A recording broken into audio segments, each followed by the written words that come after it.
Well, as we get started, there are two definitions that we need to have solidified as we talk about subtypes. And the first of those definitions is the definition of the human instinct. And it's actually animal instinct because this is a biological drive to survive and to thrive in your lifetime. And every member of the animal kingdom has these three innate subconscious instinctual drives.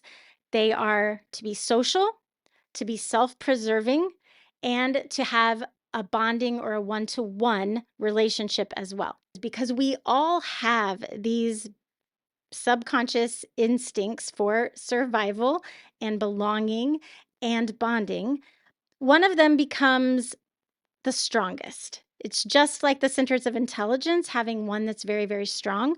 We also have an instinct that becomes dominant. When that instinct mixes with our core motivations and our core passions, it creates our subtype. So, the second definition I want to make sure we understand is just what a subtype is. And I've already kind of mentioned it. It is when our dominant instinct mixes with our Enneagram number. Now, this is why we have nuance and differentiation in each of the numbers. So maybe you are an Enneagram 5 and you know another Enneagram 5, but you don't feel like you're very similar. You feel like you actually handle things a little bit differently, and some of the maybe the stereotypical things don't feel typical for you.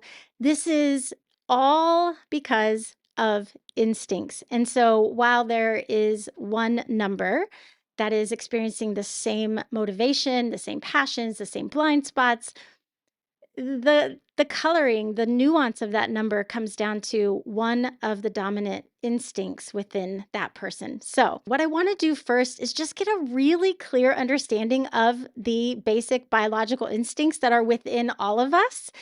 And the way we're going to do that is we're going to first talk about them in the animal kingdom, because I think this is something that we can just easily observe. And then we'll talk about them within humans.